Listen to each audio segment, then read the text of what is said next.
if you can't score in open play, then set pieces come to the rescue for Arsenal, like Gandalf does at Lord of the Rings. Come through at the end, save the day.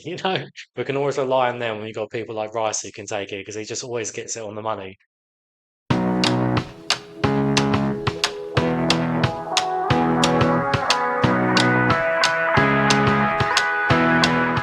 Hi, and welcome to the channel. And yeah, every time I think there's going to be a slip-up game because Palace have been playing so good, we just keep winning.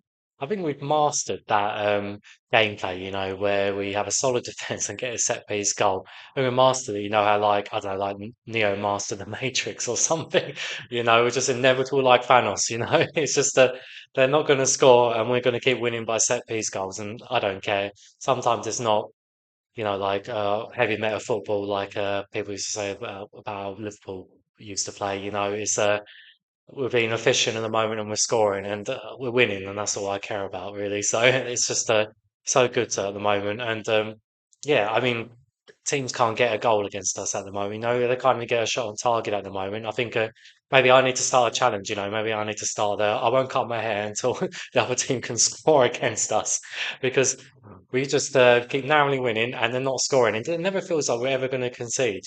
So really happy as an Arsenal fan at the moment. And yeah, I mean, teams as well, just even getting a shot on target, they're like stormtroopers out of Star Wars.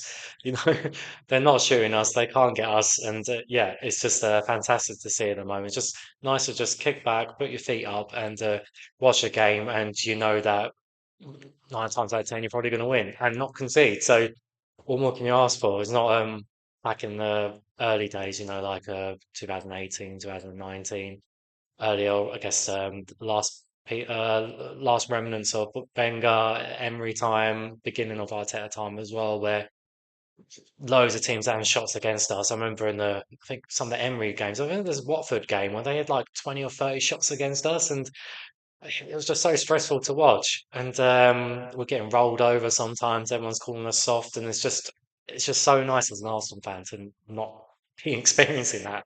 So yeah, it's all good. And I mean, at the beginning of the game, let's go into the game now. At the beginning of the game, it was tough. I mean, Palace had a really good shape about them. They were really defensive, and most of the time they had so many men behind the ball. And yeah, they were just uh, yeah, waiting to counter. And they were really good at countering. Mateta had Saliba's number. He was just making it so hard for Saliba. And but yeah, I mean, uh, and every time we got the ball as well, they were swarming us like bees. I thought we was playing Brentford or something, But yeah, I mean, it was tough. I think it was tough for them as well because when they got the ball, we were very similar. Let's talk about in the first half, we had a good shape. We're good defensively, so you could see that when they eventually got the ball and trying to play out of the back, they were just passing it back and forth like we were. So um, yeah, I mean, first half was a bit dry, really, but I mean, if you can't score in open play, then set pieces come to the rescue for Arsenal, like Gandalf does at Lord of the Rings. Come through at the end, save the day.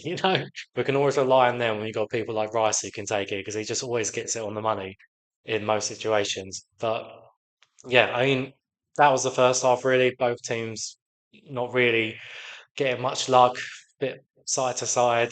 But I mean, Eze gets us the goal and we go in and we're really happy. Now, the second half, both teams kind of open up a bit more. And yeah, I mean, I guess we were riding our luck at the end. And all I can really say about the second half is I guess I don't want to keep going about how good defensive we are because that's done to death. But I want to talk about it's a testament to the summer recruiting because we could have Saka, Saliba, and Rice off that pitch, and we still look like a really good assured side.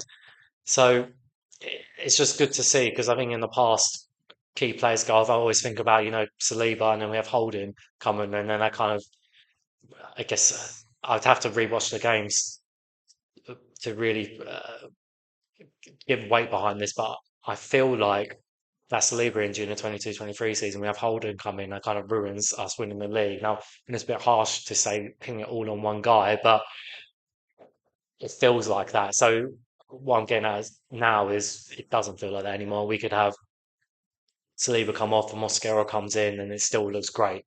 So, I mean, talking about Gyökeres, I guess bit annoying that I guess he's not getting the goals, but I think he was a good target man for us, and LaCroix had him locked up really. So he was doing good in other elements what a striker should do. But overall, I'm not play FC really. I mean, I like to see players do well, but if people criticise players, I'm like, well, I care about Arsenal winning, and we're winning all the time. So if Gyökeres isn't scoring, well, that's up to him to score. Really, that's his prerogative.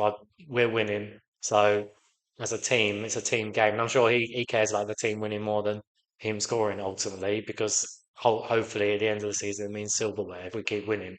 So yeah, I mean, it's just to wrap it up. Really, it's a great weekend for Arsenal, I guess. I can't remember what advert it was, but they said, oh, if they could write weekends, it would be this weekend because City and Liverpool both lost and we won. And I know it's early days. I know it was it is it game week 10 or game week 9? I can't remember, but yeah, I mean, still loads of games to play, but yeah, it's just you can't help feel but over the moon at the moment as an Arsenal fan, and especially if you're seeing your title racing contenders in seeing Liverpool losing. So, yeah, that's it really from me. Thanks for watching.